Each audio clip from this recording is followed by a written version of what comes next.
Last time on parts 1 and 2 of Tiger Road. Tigers are stronger than monkeys, cats are afraid of dogs, and the evil entity that was expelled from Zen's body in Chapter 1 has been wreaking havoc on our heroes for a good minute now.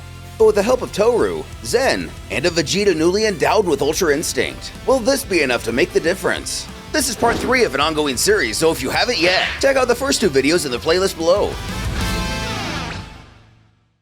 In a dramatic turn of events, Zanthia, the evil and malevolent entity that was previously and quite forcefully removed from the body of Zen, lets out an attention-commanding cackle as he announces to all, "Oh look! Everyone's here for the Blood Festival!"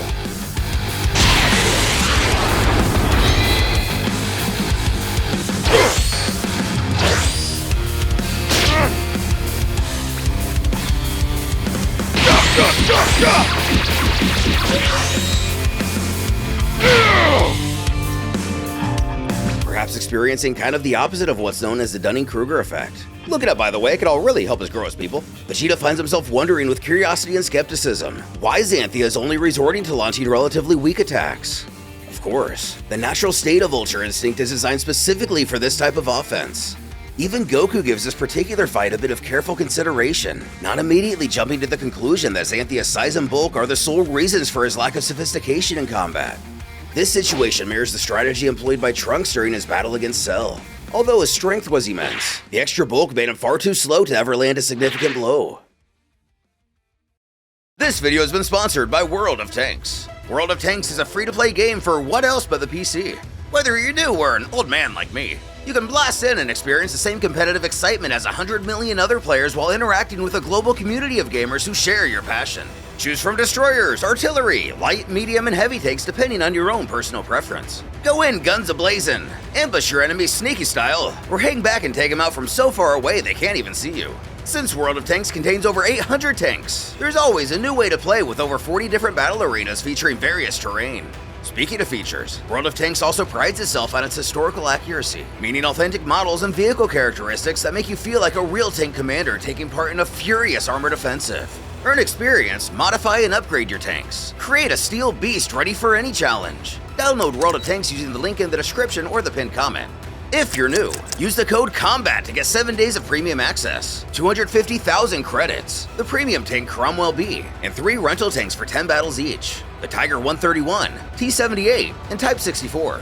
If you're not new but have deserted your men on the battlefield for more than 30 days, redeem your honor and get 3 days of premium access, the 2D style bargain camouflage, 7 days rental of the Premium Tank Centurion Mk 51 RAAC, or 100,000 credit compensation if you already have this tank in your garage. Again, download World of Tanks using the link in the description or the pinned comment, and get on the battlefield with your friends today.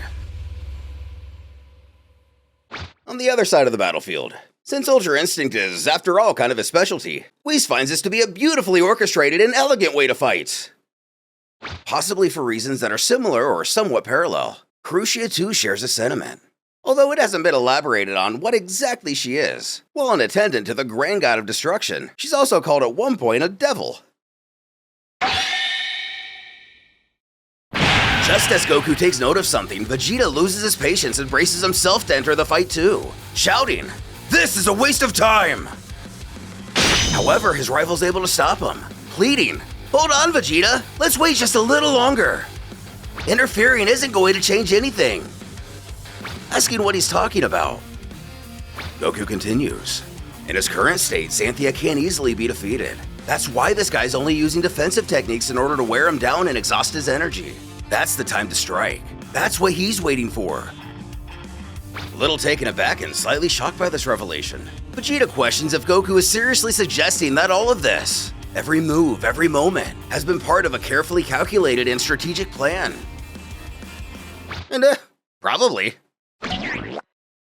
At any rate, the real and pressing question now is where exactly that leaves the two of them in this. To which Goku believes he has an idea.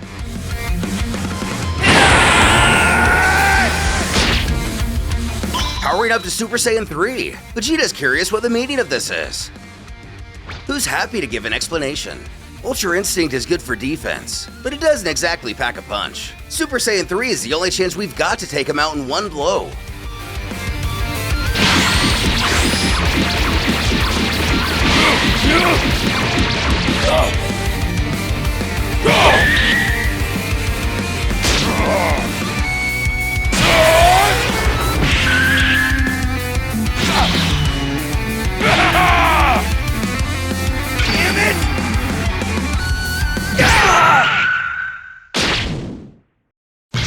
Jumping between the pair, Toru takes a hit in Zen's place. But why?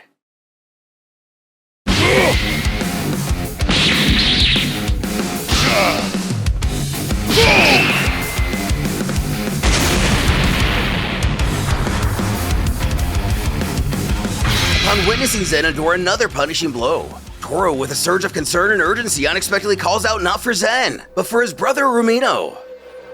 With the uncanny resemblance between the two, this is precisely why Toru had earlier insisted on giving Zen the old gear that once belonged to his sibling. Trying to get up.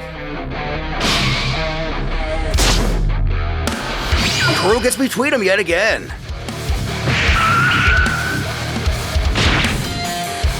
But why, Zen inquires? We've only just met. Why put yourself through harm for my sake? Toru, with a heavy heart and tone tinged with emotion, retorts softly yet firmly. Because I'm weak. His words, while seeming straightforward to Zen, carry a deeper meaning, hinting at not only a profound affection for his brother who was tragically lost in battle, but also his inability to fully move on. When Goku makes a timely entrance, with a confident smirk, he signals his readiness to take over. Although Zen recognizes him, this isn't a form he's familiar with. Of course, Vegeta isn't willing to let this clown get all the glory when he all but physically held him back only to rush in himself, either healing himself or cauterizing his wound. Zen checks to see if he's okay and apologizes for him having to step in. His new mentor assures that he doesn't need to worry about him, as he gestures for him to take something. Opening his hand, it's some kind of jewelry. He details, it's called the Tiger's Eye. It's a mysterious treasure that can protect you. As the young man takes the artifact, we can see behind him the essence of someone or something encompassing him. But what effect will it have?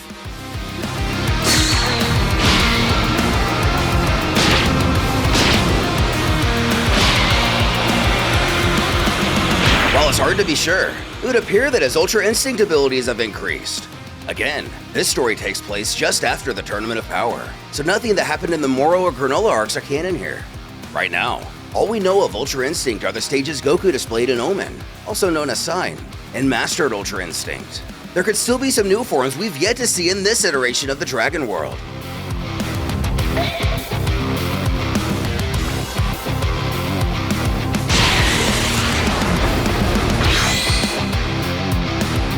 Facing off against Zanthia again after having received his most recent power-up, it looks like Mary's gained some newfound confidence in whatever this Tiger's Eye's done for him.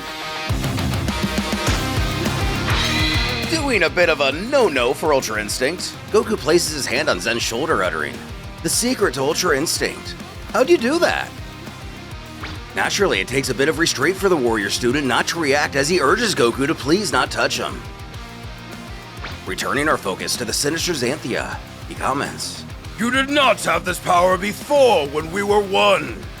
This refers to the first chapter of our story where Goro had Zen's evil essence separated from his purity. Unknown at the time, the resulting life form was Zanthia. He then snarls that he thinks he'll go back to being one again. Then they can all go wild. But beating me to it, Vegeta has to ask what the hell he's talking about. Does he mean to reabsorb Zen but take control like Evil Boo did to Fat Boo? Furthering, "Allow me to release the creature hidden from within my body."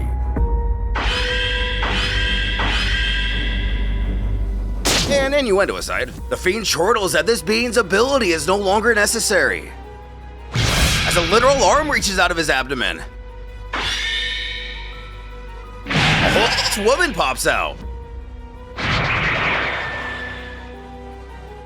Below, Toru is able to catch her to prevent any further damage from being done. Turns out this is actually Yoki, the magic user who was taken during Xanthia's raid on the Tauran planet. Fortunately, she's okay. As Yoki regains consciousness, her eyes flutter open as she catches sight of Zen. In a moment of disorientation, much like the several Taurans before her, she's struck by his resemblance to Rumino. For a split second, her mind races, wondering if she's actually looking at him. But her comrade, with a tone of clarification, swiftly corrects her. He explains that the man before them is not Rumino. Instead, he's an Earthling, a unique being who remarkably wields the combined powers of both the Tauran and Saiyan races. Meanwhile, Beerus and Whis, who have witnessed countless wonders and oddities throughout the universe, can't help but express their surprise.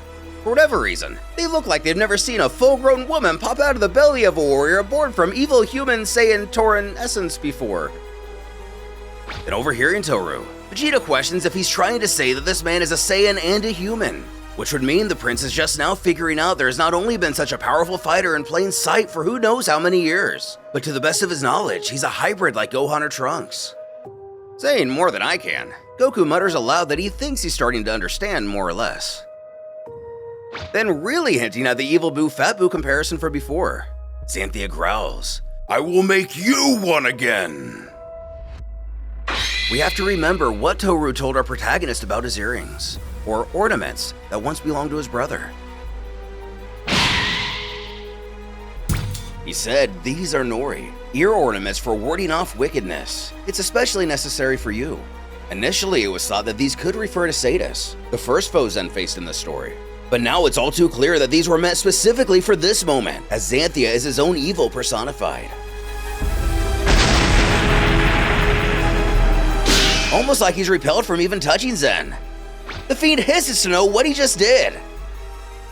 In a moment of realization, Toru puts together the remaining pieces of this intricate puzzle. He deduces that Zanthia was previously able to engage Zen in combat because he had absorbed Yoki, a peaceful Tauran whose presence perhaps tempered his evil nature. Now having reverted to his pure evil form, Zanthia finds himself unable to combat the protective influence of the Nori earrings, a symbol of purity and defense against malevolence. When Vegeta alerts, Kakarot, now!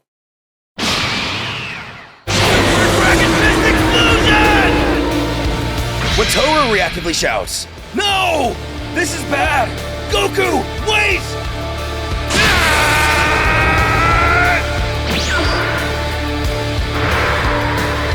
just as he's about to lay the fatal blow. For some reason, Toru teleports over and knocks Xanthia out of Goku's line of fire, and thwarting their big opportunity. But why would Toru do this? Is there something he knows that we don't? Are there unknown consequences of Xanthia dying? Questions that'll be answered next time. Remember to download World of Tanks and get on the battlefield with your friends today.